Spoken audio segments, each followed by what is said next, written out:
Well, hello. I'm Mr. Ed. I lied to you again. You are actually not back in the 1960s. You are not watching Mr. Ed. I am not a talking horse because no one, of course, can talk to a horse. Of course. Of course. Probably. I'm losing half my audience even with that joke. So, a whole one person left. Because they weren't born in the 60s and they have no idea who Mr. Ed is. Well, that's sad for you. Because he was pretty fantastic. If he would have had a horn and been a unicorn, he would have been perfect. But sadly, no, he was not. You are actually turning in to the Witty Hour. The hour, it's not really an hour, that you choose to come watch me try to get you to buy some books. That's right, ladies and gentlemen. You are turning in to an infomercial. How does that make you feel about yourself right now? Oh, I don't know about you, but that's kind of pathetic. To celebrate this second installment of the Witty Hour, I bought a new webcam. Yeah, I'm kind of clear, and I think my voice is moving at the same time as my lips. But you never know. As far as editing and doing all of that kind of thing, with this film that I'm making, yeah, but that's not going to change. It stays exactly how it was, so yay for inadequacy. Love it. The other thing that's great about this new webcam is that I am crystal clear, so you can see the bags under my eyes. This one's name is Katniss Everdeen. Last night my little brother and I went to see Catching Fire at about 10:30, which means I got home about 2, and I am old, so that means I'm tired, and these puppies, whew, they are alive and kicking. So, yay for crystal clarity. Excellent. Despite my reference to Mr. Ed, who was popular in the mid-60s, that's the 1960s for all you young folk, I was actually not born mid-century. I'm a child of the 80s. However, most of my television watching was from the 1950s. I am a die-hard I Love Lucy fan. Not by choice. I guess by now it is. It is my choice.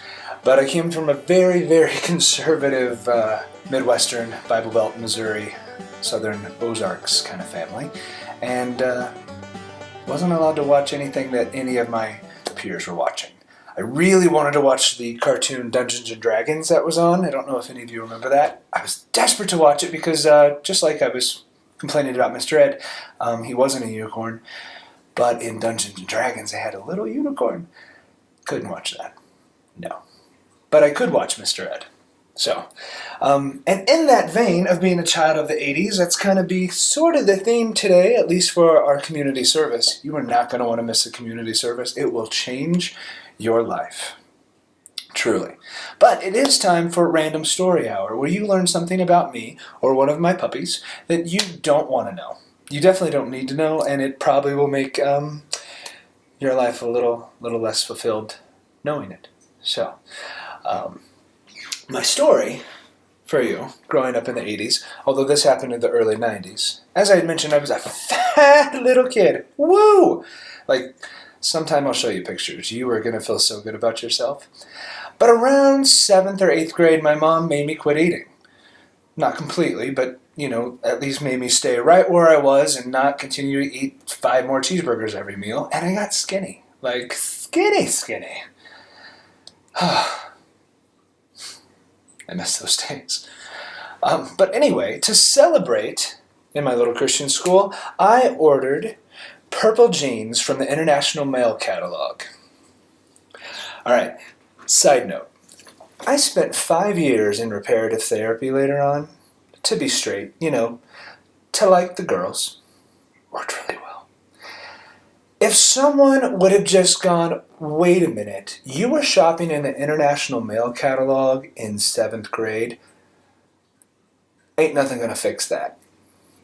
Could have saved years of fun.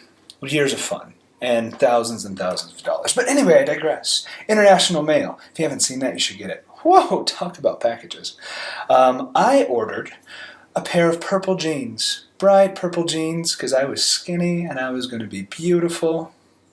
Never mind the tons of braces and the really thick glasses and the acne. I was going to be hot in my purple jeans in Christian school. So I get them in, I pull them on, and I go to school. And I realize, wow, I'm such a fag. Yeah, sorry, Kev. Kev's my best friend. He hates that word. I'm taking it back. But anyway, you don't want to go to Christian school when you're the newly skinny kid in purple jeans. Actually, everyone was pretty nice about it, but I would have rather have been naked. So I went home, gave my jeans to my mom, and she wore them for years to come because they fit her perfectly. Like I said, I was skinny. Right now, I couldn't get a toe in those stinkers, but anyway. There is your random back to Christian school days story for you. See? Don't you feel enlightened and happy now? You're welcome. It is now time for the next installment of Meanie Say What? The part of the show where I tell you about one of my books. Let's put it right here. Submerging Inferno. Christmassy. And I read one of the negative reviews from Goodreads. Maybe sometimes Amazon's, but today comes from Goodreads. Side note, I don't have a printer, so I can't print them off. I just write the reviews on paper. Told you. Mid-century. Whew. Anyway, today's review comes from Christy Motz. Mates, I don't know. I don't like her, so that's alright. She says about Submerging Inferno, Men of Myth, Book 1. Start was pulling and interesting. Main character Brett was very interesting character, and the book looked really promising. First 36 pages or so. Hold on. 36 pages. 36. All right, right here, 36 pages. This much, very interesting. This much, not so much. I suck. But from that point on, when Brett met Finn, an author starts to throw in story plot, demons, vampires, warlocks, witches. Story plot starts to annoy, boring, etc. Almost nothing was interesting from that point on, so I would say blah to everything, and to skip it. Well, really, Christian Chenoweth, or whatever your name was, gay, supernatural. What are you expecting? Shakespeare, it's a bunch of crap. Come on, jeez, buy my book. And that is your installment of Meanie Say What? The bastards. It is now time for my favorite part of the show, where I give back to you and to the world at large. Because, as we learned in the first episode, the show is nothing if not about solving world hunger and giving world peace and sharing corgi butts. Yeah, this is Dolan, as you may remember. This, you haven't met him before. This is my oldest, Duncan. Ooh. Yes, I love him. You're going to hear lots of stories about Duncan. Don't worry. But for today, we're done. So, for today, well, I'm not going to tell you yet. Let me preface it with, remember that I said that I was a child of the 80s? I was born in 78. 78, very important year, because 11 years later, in 89, the world changed. For the better.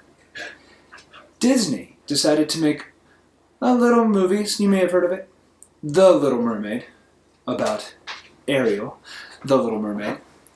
We had we didn't go back to the theaters for a long time. As you may remember, my family was very conservative and we didn't believe in going to movie theaters, except they made an exception for me. Because The Little Mermaid came out, and I had been obsessed with mermaids since time began. That movie in the theater was the most rapturous experience of my life. I wish I were kidding. I'm not. Sorry, babe. Sex is awesome. Little Mermaid, first time in the theater. That wins. That wins. But anyway, what I am sharing with you today doesn't really help the kids of today very much, but it was the lifesaver for me. Because prior to '89, you couldn't buy very many mermaid things at all.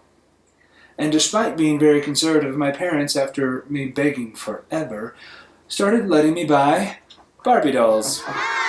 No, this is not one from the 80s. This is one I might have bought about a year ago. Whoops. Still buy Barbie dolls. That's okay. She pretty, look. Purple hair. Purple hair. And it's really long. But anyway, back to How I Make the World Better. Before '89, like I said, you could barely buy mermaid stuff. So, what were us poor little fat gay kids supposed to do? Well, luckily, with the gay gene comes creativity. I made me some damn mermaid joke. So here's how it goes. You can now make your own mermaids. You will probably need, well, you definitely will need a Barbie doll, unless you're more creative than me and can make your own. Don't get the knockoff. Don't be all, liberated and intellectual and feminist. I am all for feminist, but when you're talking mermaids, Barbie. Sorry. Just go Barbie. Alright? You will need Barbie. You will need masking tape. You will need scissors. And that is it. You can change the world with 3 things. Also in the 80s, they didn't have all those beautiful kinds of duct tapes they have now. So, you could make it really fancy now, but we are staying true to the 80s. Masking tape. Side note, coffee mug, shattered door. Buy that book. I might have written it. Moving on. Step 1. You will need Barbie. You will need to remove shoes. Mermaids don't wear shoes. They don't. You will then remove clothing. This is where, for you straight boys, because you're watching this, you get to have a lot of fun. And for the rest of us, we kind of enforce it down. Because breasts are really nasty. Until you put a tail on the end of them, and then they're okay. I don't know what that is, but it's true. Alright, so she, fancy little slut that she is, has a back opening dress, and you just slip it off. Okay? Whoa. Hold on there. Oh, look at that. I've never undressed her before. She comes with panties now. That didn't happen in the 80s. At least not that I know of. Alright, you want to be careful. You don't want to get hair in the tape. That's the most important part. Raise arms, like so. And then, here we go. Get out the masking tape. Brand new tape for you guys. That's how much I care. See, this is money. It's an investment in our time. Alright. Here we go. You excited? I am. I haven't done this since I was like 11. That's not true. That's not, like 15. So, you start wrapping. If you're not really sure how to do it, think about back when you were a little gay boy or a little girl and you had to wrap blankets around your own legs to turn yourself into a tail. Same thing, but with tape. Don't pretend you didn't do it. And if you really didn't do it, I don't want to know, because, man, you suck. Alright, so you're wrapping, kind of like a mummy. Kind of like a mummy. You want the ankles to be together. This is very important. You don't want a mermaid with cankles around her fins. So keep wrapping. Focus again on those ankles. Wrap it up. Also a public service announcement. Wrap it up, boys. Wrap it up. So, pretty hideous so far, right? Fix it. This is where perfection is needed. Okay, tighten it, and then you're going to do another layer. Yeah, she's going to have a beautiful tail. We are not messing around with shoddy tails. No purple international male jeans for you, honey. So we're wrapping again. It's good to do crisscross kind of thing sometimes. It's a little more scale-like, you know, a little bit. More wrapping. Now, you can do this as many layers as you want, depending on how thick you want your mermaid. Be a little piecey there. You want to leave some flap down there, because we're going to put on some fins. Again, squeeze. You can go back with paint later, markers, crayon. Pencils work okay, but it's easy to pop a hole in it then. So we have the shape of our mermaid. We have her tail. All we need now is our fins. I know. It's life-changing. Life-changing. I wasn't ever able to change My Little Ponies because I had tons of those. They're awesome. You'll learn more about those later too. Into mermaids. I'm sure there's a way. I haven't figured it out yet. But, okay. So you make some just kind of bone structure here is kind of all you're doing.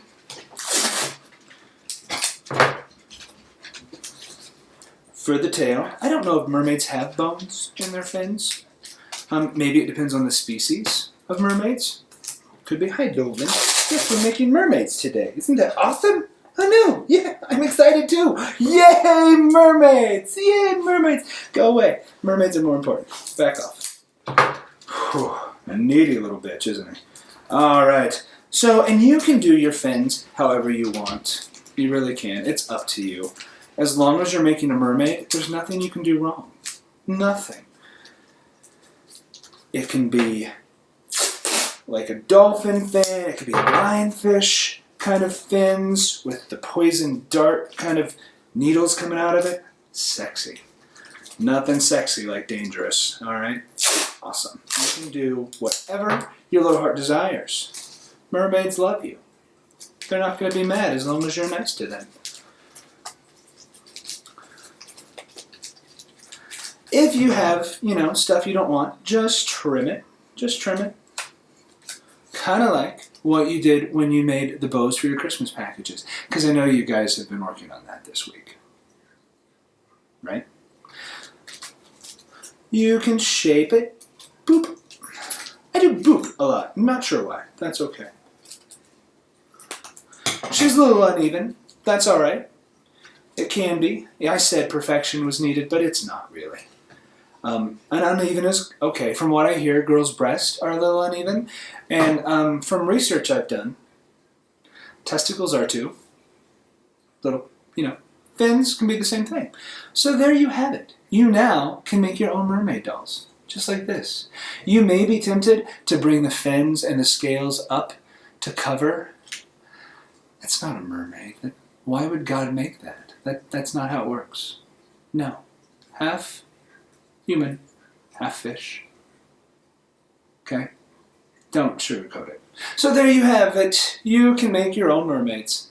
The world is a much better place now. It really is. Better even than the packages. So there you go. Until next time, continue to wrap packages under your Christmas tree and make as many mermaids as you can. The world needs more mermaids. So there you have it. Episode 2 of the Witty Hour. Thank you for spending an hour with me, Brandon, my youngest Dolan, my oldest Duncan, learning about mermaids, learning about the 80s, and most importantly, Mr. Ed. I know, he talks. Horses that talk. Anyway, until next time, we love you, and we'll see you soon. Hey, Dolan, do you want to go on a walk? All right, walk, woo! Let's go!